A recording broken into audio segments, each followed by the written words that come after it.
Hello बच्चों, आज की क्लास में हम भुगतान शेष खाते का पार्ट 3 स्टार्ट करने वाले हैं। इससे पहले ऑलरेडी इस चैप्टर के ऊपर मैंने 2 पार्ट बनाया हुआ है, जिसमें पार्ट 1 के अंदर मैंने भुगतान शेष खाते की संरचना अच्छी तरीके से आपको समझाया था। दूसरे पार्ट में मैंने आपको दृश्य मदों और अदृश्य मदों में अंतर, बीओटी और बीओपी में क्या अंतर होता है वो मैंने आपको समझाया था।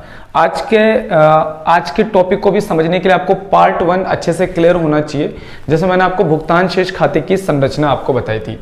तो आज का जो टॉपिक है इस चैप्टर का बहुत ही इंपॉर्टेंट टॉपिक है और यहां से कई बार आपको कंपोनेंट दे दिया जाता है, कुछ टर्म्स दे दी जाती है, कुछ उदाहरण आपको दे दिए जाते हैं और आपसे बोला जाता है कि पहचानो कि इनमें से कौन सा करंट अकाउंट में आएगा और कौन सा कैपिटल अकाउंट में आएगा।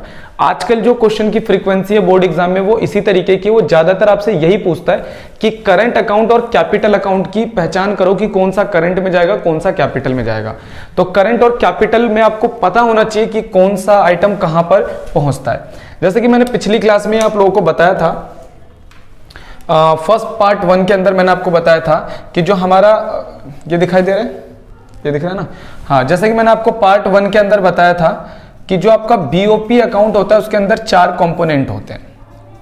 पहला कंपोनेंट होता है जिसमें हम विजिबल आइटम्स को लेते हैं, विजिबल मतलब दृश्य मदों को लेते हैं, दृश्य मदे।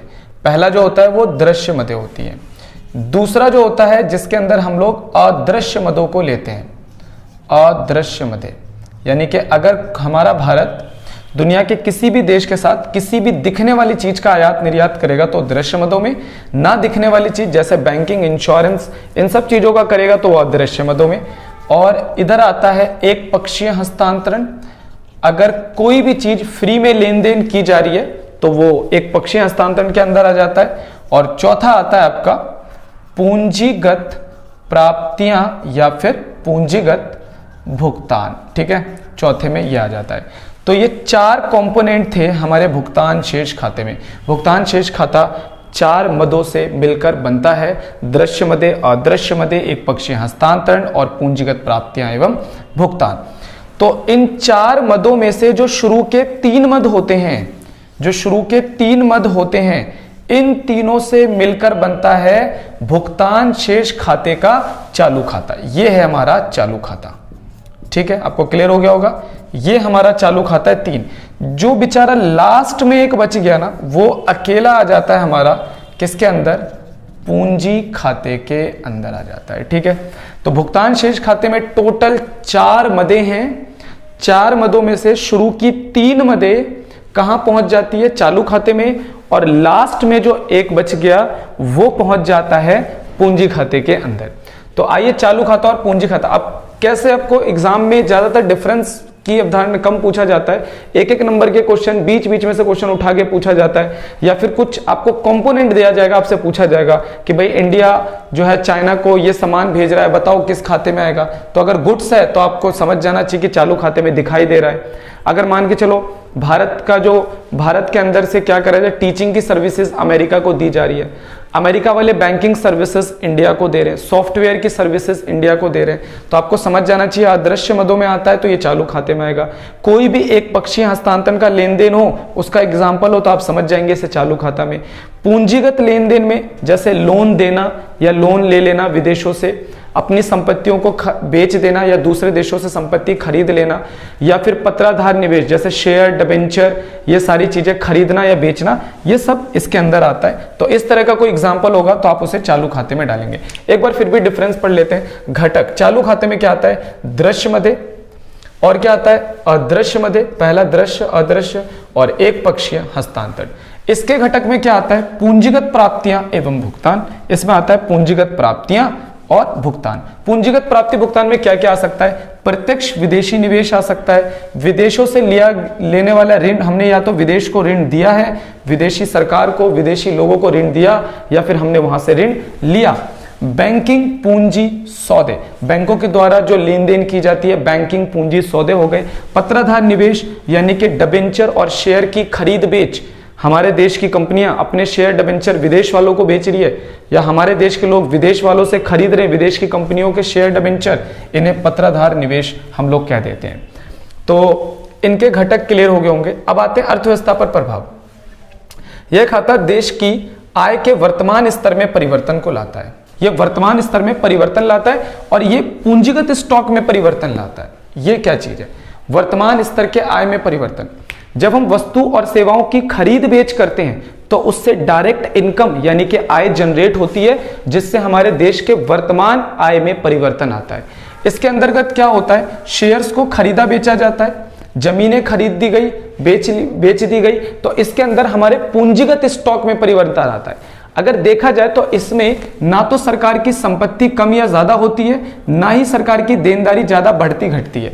इसके अंदर इन चीजों में परिवर्तन नहीं आता है करंट अकाउंट में, लेकिन इसके अंदर पूंजीगत सौदों में, अब सरकार ने लोन लिया, सरकार के ऊपर लायबिलिटी चढ़ गई, देनदारी चढ़ गई सरकार के ऊपर। अगर सरकार ने किसी को लोन दिया तो सरकार के असेट्स बढ़ गए, तो इसके अंतर्गत पूंजीगत स्टॉक में परिवर्तन आता है और इसके अंतर्गत वर्तमान आय के स्तर में परिवर्तन आता है। ये बात याद रखनी है। ये परवाह है। परवाह का मतलब जो समय अवधि में नापा जाता है, और ये क्या है? स्टॉक है।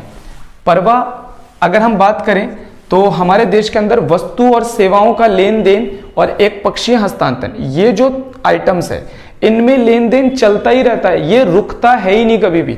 इसे कहते हैं परवाह। परवाह मतलब जो चीज रुकती ही नहीं है, चलती रहती है, चलती रहती है, कंटिन्यू, ये कभी भी रुकता नहीं है। इसलिए इसको टाइम पीरियड के अंदर निकाला जाता है, एक साल में कितना लेन देन हुआ। लेकिन अगर हम इसकी बात करें तो ये स्टॉक है। अभी भारत ने अमेरिका से कितना लोन ले रखा है या कितना लोन दे रखा है, अभी इंडिया की कंपनियों के कितने शेयर्स बिके हुए हैं, या इंडियंस ने बाहर के कितने शेयर्स होल्ड कर रखे हैं, तो ये क्या है? स्टॉक है। स्टॉक मतलब ये रुकता है। इसमें जो कंपोनेंट्स होते हैं, इस अगर मैं टाइम के हिसाब से ऐसे भी बात करूं तो इसके जो सौदे हैं ये चलते ही रहते हैं, कभी रुकते नहीं है। इसके सौदे जो हैं क्या होते हैं? होल्ड होते हैं, रुकते हैं। ठीक है, तो ये परवाह में नापा जाता है, ये स्टॉक में नापा जाता है। ये स्टॉक चर है, ये परवाह चर है, याद रख लेना सब बच्चे। अब आते हैं राष्ट्रीय आय। ये राष्ट्रीय आय को प्रत्यक्ष रूप से प्रभावित करता है, क्योंकि वस्तुओं का लेन देन, सेवाओं का लेन देन, इससे डायरेक्ट इनकम जनरेट होती है। लेकिन लोन देने या लेने से इनकम जनरेट नहीं होता। संपत्ति को खरीदने बेचने से एकदम से आय जनरेट नहीं होती, यानी कि ये आय को अप्रत्यक्ष रूप से क्या करता है? प्रभावित करता है। भारत सरकार ने उधार ले लिया, इससे तो आय बनेगी नहीं, लेकिन उस उधार को लेकर भारत सरकार कोई बिल्डिंग का निर्माण करवा रही है, सड़कों का निर्माण करवा रही है, तो वहां जो मजदूर काम करेंगे उनकी आय बनेगी। तो कहने का मतलब है ये राष्ट्रीय आय को प्रत्यक्ष रूप से प्रभावित नहीं करता है, और ये राष्ट्रीय आय को प्रत्यक्ष रूप से प्रभावित करता है। तो ये हमारा जो है पूंजी खाता और चालू खाते के बीच में अंतर है। मैं फिर से बता रहा हूं, यहां से तो एक एक नंबर के बीच में से भी उठ के क्वेश्चन आ सकते हैं, लेकिन ज्यादातर जो इसके क्वेश्चन आते हैं वो आते हैं कंपोनेंट देखकर पहचानो कि पूंजी खाते में कौन सा आएगा और चालू खाते में कौन सा आएगा। मैं कहता हूं अगर आपको ये चीज क्लियर है कि पूंजी खाते में 3 चीजें आती हैं और इस तीनों में क्या क्या आता है, और चालू खाते में ये आता है और इसके अंदर क्या आता है, तो आप इसका आंसर आराम से कर लोगे। ठीक है, तो आज की क्लास में हमने पूंजी खाता और चालू खाते में अंतर पढ़ा, जो काफी इंपॉर्टेंट था।